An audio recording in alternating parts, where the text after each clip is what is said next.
Oh, please be nice to us. I'm just gonna go to Pest Control right now. Welcome to another episode of our chunk-locked competitive group Ironman series. As you've seen this episode, we rolled Pest Control. Being in close proximity to the Ape Atoll, these islands were once under the control of Marimbo, but unfortunately have been lost to the Pest, leading to the Void Knights joining in and trying to take back control. We took a break from the chunk accounts to play Leagues 5 for a couple weeks, so if you're interested in that, there will be a video uploaded here soon. What new task could this island uncover for our heroes? Tip rune arrows. Oh! Yep. It's right over here. That's more fletching for you. You got 100 bronze, iron, steel, myth, addy, and tin rune. Okay, you have the rune shop over here. Yep, a good amount of runes too. We have a bank. I don't see any trees to cut. Yep, all scenery trees. Oh, we can't do it. Yep. So not only do I need to get 75 fletching to tip the rune arrows, but I also can't do pest control, nor do I have any axe better than bronze. This chunk is going to be great. One of the few things I will say is a benefit in this circumstance is I will have a few auras I can use that will speed up the process in minor ways, as well as I have Stompy doing some of the work on the back end, helping get logs while I'm fletching. It's not the best either way, but at least there's two people suffering instead of just one. We mainly use 3 auras during the grind to help make it a bit easier for ourselves. The Wisdom Aura gives us 2.5% more experience overall while it's running, for an hour and a half, and it works for all skills. The Lumberjack Aura gives us 15% increased chance to cut a log, and since our best hatchet is bronze, this actually helps quite a bit. And the Resourceful Aura gives us a 10% chance for the tree that we're cutting to not deplete, which is good since a lot of this grind will be done AFK. After hitting 45 woodcutting, I decided I needed a break, so let's head out somewhere different. In the last episode, Stompy got 5 agility, so I thought I'd copy him so I'd be able to use Surge as well. And as Lightning McQueen would say, ka-chow. I spent the next little while feeding oogle roots to rabbits at Vinesweeper. Wow, that probably sounded like gibberish to most people. They give a decent amount of hunter experience, which will be helpful with future grinds, depending on which ones we do roll. For now, all it really means is if we see any low-level implings fly by while woodcutting, we can start catching them. Unfortunately, with the mining and smithing rework, a lot of interesting upgrades or unlocks that could have come from the implings are now replaced with salvage and stone spirits. Both are useless and honestly quite boring drops, not just for chunk account, but for most people. This is a minor aside, but does anyone actually like the changes from drops being items like iron hatchets to instead being spirits and salvage? I feel like the only praise I see for it is from people farming high level bosses and then auto-alching the drops. And nobody likes spirits. And I mean nobody. Alright, and we're back to woodcutting. We only need another 1.1 million fletching experience, or about 45,000 more oak logs. Now that we have 50 woodcutting, while using a bronze hatchet, we can see with the wiki calculator, we have about a 26% chance to cut a log every time the check is rolled. This equates to around 388 logs cut an hour, assuming no downtime. And you best assume downtime. This Harvest Maze token reminds me, when it comes to seasonal events, competitive group Ironmen do not get experience for any activities done inside of them. So for my rules, as long as we can get to and from the event without leaving our chunks, I'm fine with participating with them, for cosmetics at least. I tried cooking some bread to get a little bit of experience, but as it turns out, baking a whole loaf of bread does not give you that much experience. You know, if I just showed you only the clips that were substantial or interesting, realistically this video would be like 5 minutes long. There wasn't anything to speak of. The majority of this grind, we just sat at an oak tree and cut it for 5 hours straight while AFK on mobile, banked all the logs, and just hung out and played other games and did other things while we did this. Really, the majority of it was spent AFK, unfortunately. But besides that, I just thought maybe we could go off script a little bit and just chit chat for a second. One thing that I wanted to mention is I've been playing Runescape for over 20 years. On and off, of course, but something that makes me really excited when it comes to Chunkman mode is the problem solving. Thinking about the how and ifs when it comes to what if we go to Falador and we have to kill the giant mole using Batwing armor and weapons. Or, if we end up getting a death chunk where we're stuck woodcutting or fletching for another 100+ hours. What does it mean for us to constitute a grind? There's a lot that goes into this. And comparing this to my maxed main, where realistically at any point I could just camp out at the best money per hour boss in the game, or get lucky on one clue scroll and have the best armor and weapons in the entire game instantaneously, or even looking at my maxed Ironman, where I've played for so long now that a majority of my items and things I've gotten have become entirely devalued by all the new things in game. It's so refreshing to play on an account where the little things matter again. Things like getting an iron hatchet would double our woodcutting speed, or unlocking Puro could mean a million different things for us. It's just so exciting to take RuneScape back down to its roots, and honestly it's something that we don't really get to see on RS3 nearly enough. Looking at old school things like RuneLite and plugins make it so easy to be able to do a myriad of different things. You look at some of these plugins like Bronzeman mode, where any drop you get you can then buy in the GE, or even the Chunkman official mode where all the areas are grayed out naturally. It's those little things that make me sad that RuneScape doesn't have a dedicated plugin hub like old school does. And even the Alt1 plugin system doesn't really help that much. It can only do surface level things, and I understand from Jagex's point of view, they don't want us having access to the actual game itself. I understand all that, but it just makes it sad to see how exciting and fun old school RuneScape YouTube can be compared to RuneScape 3's. I just hope that this can serve as a small reminder to just enjoy the game. We've all been playing it for many years, and really just taking a step back and seeing it from a different perspective can really make all the difference in the world. To end off this small mini rant, I just lastly wanted to mention that I have taken a small break from editing just because Path of Exile 2 came out, as well as RuneScape leagues and a few other things, so I kind of got behind on it, but I do anticipate getting all the rest of the clips knocked out. What you're seeing here is not equivalent to where I actually am in the game now, so I do hope you're excited for the progress, and there's a lot more to come. Alright, so here we are getting 61 woodcutting. At this point, we pretty much marked the halfway point with being done. So Stompy is going to give me all the rest of his logs, and he's going to take a small break to head over and get his range training up. He needs to get to 50 range to be able to wear a Runite javelin, so he's doing that on the side while I'm fletching through the rest of the logs that he's already cut, as well as continuing to cut on my end to get the last of the logs we need. And with that, we just hit 65 fletching. We are almost halfway done with this grind. One of the worst things about not having access to Pest Control is that we only really have 2 enemies to kill in our chunks to get our range level up. Right, and here it comes, 67 fletching, just about halfway, almost halfway. Our only real training methods are goblins and Crassians, so most of the clips will be here. 64 woodcutting. I traded over basically everything else that I didn't need so that Stompy could knock out the rest of his range training.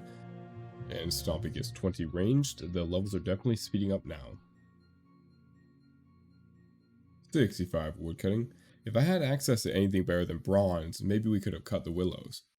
This clip is a little out of order, but right before we got started with the ranging training, Stompy pulled the woodcutting pet. He's always been very lucky with skilling pets, where I get very unlucky, but at least one of us got it. Alright, and there Stompy goes ahead and knocks out 25 ranged. I really hope we manage to get a good lamp out of this one. Oh, construction. Not useful yet, but maybe in the future. There's absolutely nothing funny about this woodcutting level. It's just another regular woodcutting level to me. It was about this point where Stompy said that the range training really started to slow down. Whenever he gets bored from range training, he'll take a break and cut me some logs. Alright, there's a little bit of a jump in a level here, but now we have 72 fletching. We've been mostly AFK, so I haven't been recording every level. I don't know if you could tell, but he pretty much did this entire range grind up until 35 in one big session. And he said it was so mind-numbing he wouldn't do it again. And then he did it again. We won't have access to bowstrings for quite a while, so I'm just going to sell off all the bows and take the raw GP. It might help more. With each level closer we're getting, it's feeling more and more real, like I can actually leave this chunk. You will not guess what happened next. He got 40 ranged. Alright, pretty much the last load of logs. And with this is the last milestone level before we are completely done with the chunk. Only one more level to go. While I'm 1 level away, he's 5 levels away, but I have a feeling his will be faster. I cannot express to you the absolute relief that it gives me to finish off 75 fletching. It is such an enormous grind, but it's finally done. Now it's time to just complete those tasks and get done with this chunk. And just in time, Stompy finishes off his 50 ranged for us to complete everything we need done.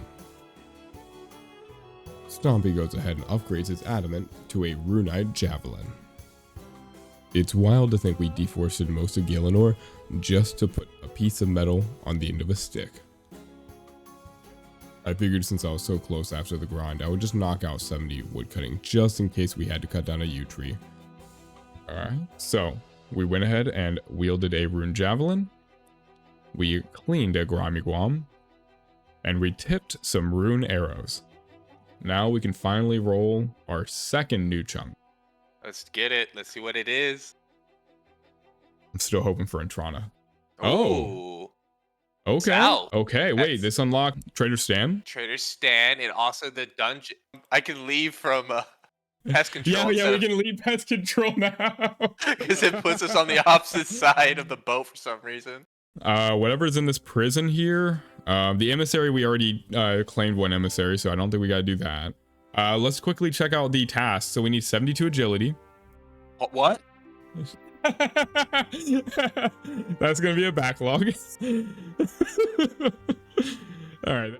So 40 fire making to craft maple incense sticks. That's pretty easy. That's easy. Casting telekinetic grab. How do we get a law rune? Oh, from the ice giants. Mining the bluerite rock. We can already do that.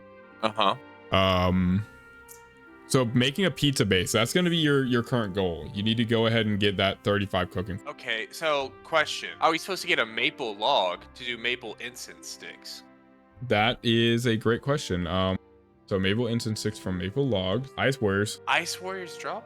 Okay. Oh, it's uncommon though. That also means bow upgrade. All right, well, hey, great news. So I need that 35 cooking on my table by Friday. By Friday, I can do that. I'm trying to figure out what's the best way to do this. Pretty much just cooking the potatoes, huh? Like collecting and cooking the potatoes. Oh, check. Maybe he sells at the store. Maybe he'll sell something. With this chunk roll, we've unlocked access to the frigid Asgarnia Ice Dungeon and all of its secrets. We've unlocked the ability to trade goods with Stan and his fleet of traders, including some exotic wares. And we even get to go to prison for our crimes against the law of nature. For now, the access to the ice dungeon does not give us anything substantial, but as time goes on and our power grows, so too does the benefits of this dungeon. From dragons to wyverns, we have our work cut out for us in the future. But with that being said, there is still plenty to do here, so without further ado, let's explore. The first thing we had to do was talk to Trader Stan to go ahead and knock out the quest portion. Stompy started his cooking grind by getting rid of all the food in the bank from his ranged training. Next, I spoke with Cerula the barmaid for another quest requirement. Stompy continued to cook all the food he got from the Crassian drops. Meanwhile, I invited Mr. Goalie to join my ship. Right after we rolled the new chunk, I had to leave to take my kids to a trampoline park, and while I was gone, Stompy knocked out a majority of the tasks in this chunk.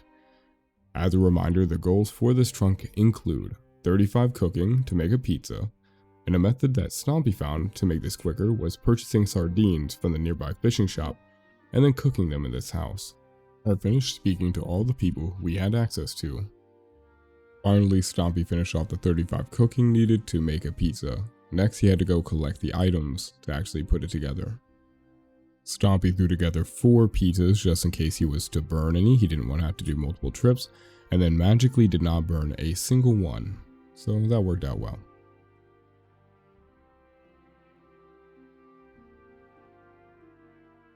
Another task was to purchase our best in slot item from Trader Stan, a Tyrus helm. Unlike in old school, you can't buy buckets of sand nor soda ash, so you can't have a training method from him. Then went and mined a blurite ore and followed that up by killing some ice warriors to get maple logs.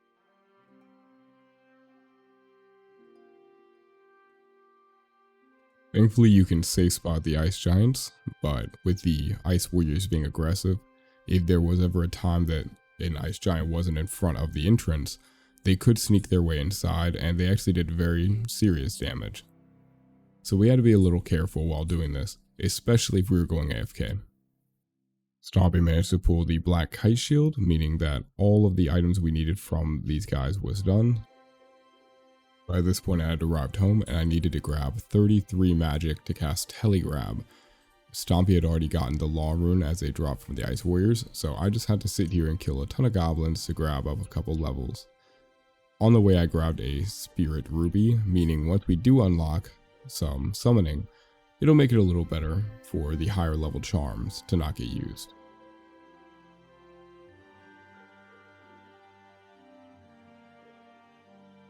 With this I finished off the 33 magic that I needed for Telegram. It wasn't super bad at all, but it definitely is boring only having a couple enemies to fight for an entire training thing. I'm glad Stompy knocked out the 50 range so I didn't have to.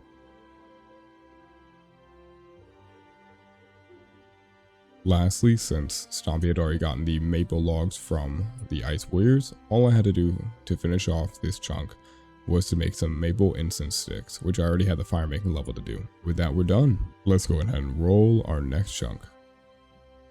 Alright, so just to go and check off all of these challenges. So, you definitely killed an ice giant.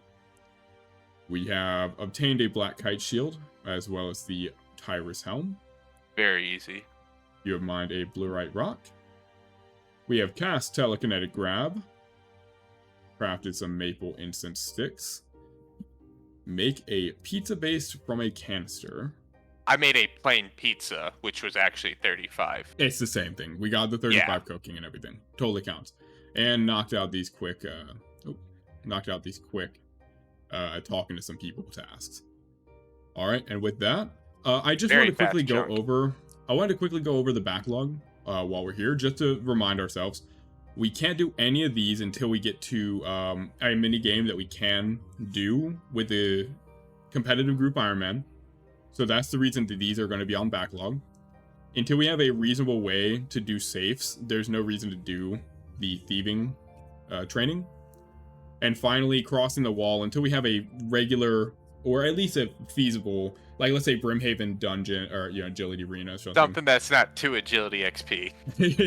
Yeah, because 72 is just a little more than necessary. So just a reminder of what we have backlisted, not anything crazy. All right, and with that, I think we're ready. Yes, sir. Let's get it. Do the prayer for us. Drum roll. Okay. Ooh. That is a wonderful, wonderful pick.